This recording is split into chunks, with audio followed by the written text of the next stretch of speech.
ओम नमः शिवाय। आइए श्रवण करते हैं पूर्णमासी व्रत कथा, जो सभी मनोकामनाओं की पूर्ति करने वाला है।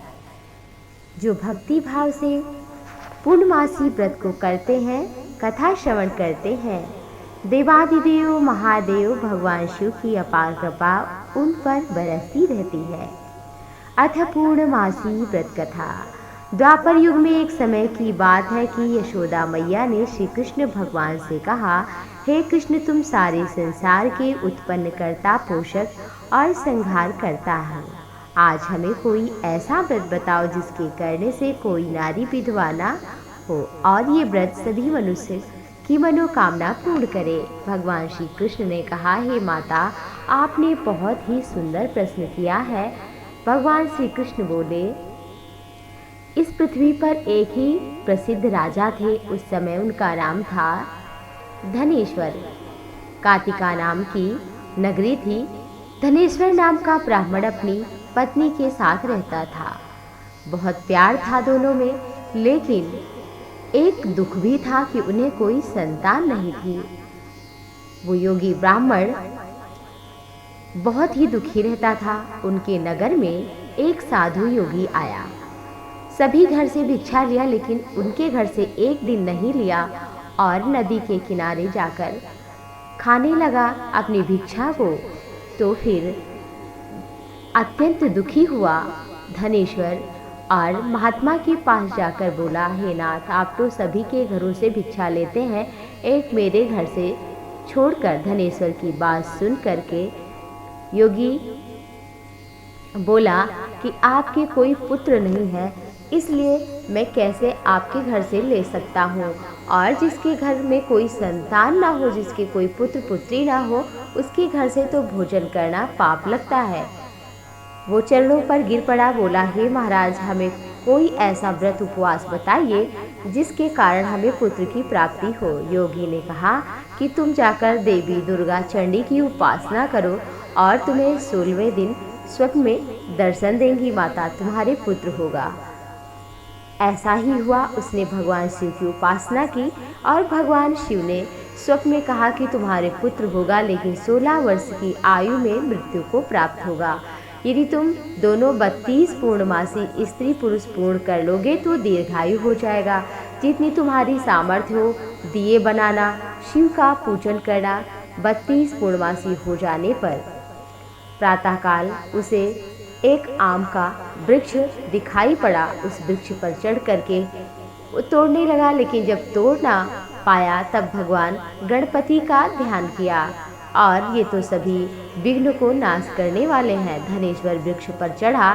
भगवान शंकर ने ऐसा ही स्वप्न में कहा था कि तुम वृक्ष से एक आम का फल तोड़ना, ले जाकर अपनी पत्नी को खिलाना। ऐसे ही धनेश्वर ने किया, जाकर अपनी पत्नी को वो फल खिलाया और माता की कृपा से पुत्र प्राप्त हुआ, तो नाम रखा देवीदास। माता पिता सुख हर्ष के साथ वो बालक शुक्ल पक्ष के चंद्रमा की भांति पढ़ने लगा। भवानी की कृपा से अति सुंदर निपुण बालक था और दुर्गा जी की आज्ञा अनुसार उसकी माता ने 32 पूर्णमासी व्रत किया, और जिससे उसका पुत्र बड़ी आयु वाला हो। 16वां वर्ष लगते ही देवीदास के माता पिता को चिंता हुई कि उनके पुत्र की मृत्यु ना हो जाए। इसलिए उन्होंने मन में विचार किया कि यदि यह दुर्घटना उनके सामने होगी तो कैसे सहन करेंगे। फिर तो उन्होंने देवीदास के मामा को बुलाया और कहा, हमारी इच्छा है कि देवीदास 1 वर्ष काशी में रहकर विद्या अध्ययन करे, लेकिन अकेले छोड़ना भी नहीं चाहते, इसलिए आप चले जाओ। सारा प्रबंध किया और पिता ने काशी जाने के लिए देवीदास को एक घोड़े पर बैठाकर उसके मामा को साथ किया, लेकिन ये बात उसके मामा किसी और को नहीं बताई। धनेश्वर ने अपनी पत्नी के साथ पुत्र की मंगल कामना के लिए भगवती दुर्गा की आराधना फिर से प्रारंभ की और व्रत भी आरंभ किया। इस प्रकार 32 पूर्णमासी व्रत भी किया। कुछ समय के बाद दोनों मामा भांजे मार्ग में रात्रि बिताते हुए एक गांव में ठहरे हुए थे। उस दिन उस गांव में एक ब्राह्मण की अत्यंत सुंदरी सुशीला कन्या, गुणवती कन्या का विवाह होने वाला था, और जिस धर्मशाला के अंदर बर और बारात ठहरी हुई थी, उसी धर्मशाला में देवीदास और उसके मामा भी ठहरे हुए थे। संयोगवश कन्या को तेल आदि जो कार्य है वो मंडप आदि का कृत्य किया गया, लेकिन लग्न के समय वर को धनुर्वात हुआ।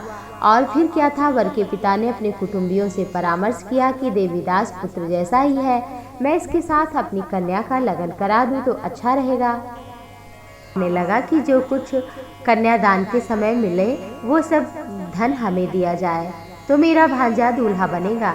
वर के पिता ने स्वीकार कर लिया और भांजा वर बनने को भेज दिया और उसके साथ सभी विवाह कार्य आदि रात्रि में विधिपूर्वक संपन्न हुआ। और उसके पश्चात पत्नी के साथ वो रात्रि में भोजन न कर सका, क्योंकि उसे बड़ी चिंता थी कि पत्नी हमारी जाने किस स्थिति में होगी। वह एकांत में इसी सोच में पड़ा था, उसकी आंखों से आंसू बह रहे थे। तभी उसकी पत्नी ने कहा, क्या बात है नाथ, आप बहुत दुखी दिखाई दे रहे हैं। तब उसने सब बातें जो वर के पिता मामा में हुई थी बतला दी। तब कन्या कहने लगी, यह ब्रह्म विवाह के विपरीत कैसे हो सकता है? देव, ब्राह्मण और अग्नि के सामने मैंने आपको ही अपना पति बनाया, इसलिए आप ही मेरे पति हैं। मैं आपकी पत्नी हूँ, किसी की नहीं। तब देवीदास ने कहा कि ऐसा ना करिए, हमारी उम्र बहुत ही कम है, हमारे बाद आपका क्या होगा सोच लो। परंतु वह दृढ़ विचार वाली थी, बोली, नाथ, आपका जो होगा वही मेरा होगा। उठिए, भोजन करिए, निश्चय कर आप भोजन करिए, भूखे होंगे। इसके बाद देवीदास और पत्नी दोनों ने भोजन किया, रात्रि में वहीं सोते रहे। प्रातःकाल देवीदास ने अपनी पत्नी को 3 नगों से जड़ी हुई एक अंगूठी दी, एक रुमाल दिया और बोला, हे प्रिय, इसे रखो संकेत समझकर, और मेरा मरण जीवन जानने के लिए एक पुष्प वाटिका लगाना और उसको प्रतिदिन जल से सींचना और आनंद से रहो। जिस समय जिस दिन मेरा प्राणांत होगा फूल उसमें के सूखेंगे, लेकिन अगर मैं जीवित हुआ तो वो सब फिर से हरे भरे होंगे। ऐसा समझाकर वो चला गया। प्रातःकाल होते ही गाजे बाजे बजने लगे। विवाह कार्य समाप्त करने के लिए वर तथा सब बाराती मंडप में आए तो कन्या ने वर को भली प्रकार से देखकर अपने पिता से कहा कि यह मेरा पति नहीं है, मेरा पति वही है जिसके साथ रात्रि में मेरा पाणी ग्रहण हुआ था, इसके साथ मेरा विवाह नहीं हुआ है। यदि यह वही है तो बता, इसको मैंने क्या दिया? मधुपर्क और कन्या दान के समय जो मैंने आभूषण आदि दिए थे उन्हें दिखाए, तथा रात्रि मैंने क्या बातें की थी गुप्त वो भी बतलाए। कन्या की बात सुनकर वो कहने लगा, मैं तो कुछ नहीं जानता। फिर तो लज्जित हो गए, अपमानित होकर बारात लौट गई। भगवान श्री कृष्ण कहने लगे, यशोदा मैया, इस प्रकार देवीदास काशी विद्याध्ययन के लिए चला गया। जब कुछ समय बाद बीता तो काल से प्रेरित होकर एक सर्प वहां रात्रि के समय उसको डसने के लिए आया। उस विषधर के प्रभाव से उसके शयन का चारों ओर विष से ज्वाला से विषैला हो गया, परंतु व्रतराज के प्रभाव से उसको काटने न पाया, क्योंकि पहले ही उसकी माता ने 32 पूर्णमासी व्रत पूर्ण कर लिया था। इसके बाद मध्याह्न के समय काल वहां पर आया और उसके शरीर से प्राणों को निकालने का प्रयत्न करने लगा। वह मूर्छित होकर पृथ्वी पर गिर पड़ा। भगवान की कृपा से उसी समय माता पार्वती के साथ देवादिदेव भगवान शिव आए। उनको मूर्छित देखकर पार्वती जी ने भगवान शिव से कहा, हे प्रभु, बालक की माता ने 32 पूर्णमासी व्रत किया है, जिसके प्रभाव से हे भगवान इसको प्राणदान देना चाहिए। भवानी के कहने पर भगवान शिव ने उसे प्राणदान दिया। इस व्रत के प्रभाव से काल को भी पीछे हटना पड़ा और देवीदास स्वस्थ होकर बैठ गया। उधर उसकी स्त्री उसके काल की प्रतीक्षा करने लगी। उसने देखा कि पुष्प वाटिका में पत्र पुष्प कुछ नहीं रहे तो उसे बड़ा आश्चर्य हुआ कि हमारे पति नहीं रहे, लेकिन जैसे हरा भरा हुआ वो समझ गई जीवित है।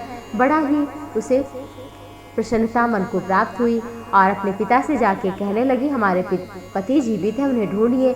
जब 16 वर्ष व्यतीत हो गया तो देवीदास भी अपने मामा के साथ काशी से चल पड़ा और उसके ससुर भी उसे ढूंढने के लिए जाने वाले ही थे, लेकिन तब तक मामा भांजे आ गए।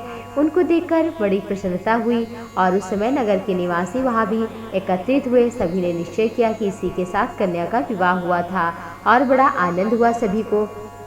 कुछ समय बाद देवीदास अपनी पत्नी मामा के साथ ससुर के घर से बहुत सा सामान धन आदि लेकर प्रस्थान किया। जब अपने गांव के निकट पहुंचा नगर के तो कई लोगों ने देखकर कहा तो उसके माता पिता से कि आपका पुत्र देवीदास मामा पत्नी के सहित आ रहा है। लोगों को ऐसा कहते सुना, लेकिन उनके माता पिता को विश्वास ही नहीं हुआ। लेकिन जब उसके भाई ने आकर समर्थन किया तो पता चला कि अवश्य ही मेरा पुत्र आ रहा है। और पीछे से फिर देवीदास अपने माता पिता के चरणों में गिरकर प्रणाम किया। उसकी पत्नी भी सास ससुर को प्रणाम किया। माता पिता ने अपने पुत्र और पुत्रवधू को हृदय से लगाया, आशीर्वाद भी प्रदान किया। अपने पुत्र पुत्रवधू को देखकर खुशी में धनेश्वर ने दान किया ब्राह्मणों को, दीनों के व्रत के प्रभाव से पुत्रवान हुआ। जो भी स्त्रियां इस व्रत को करती हैं वे जन्म जन्मांतर में वैधव्य का दुख नहीं भोगती, सदैव सौभाग्यशाली रहती हैं, मेरा वचन है। और इसको जो व्रत को करेगा, भगवान शिव की कृपा उस पर और उसके परिवार पर बनी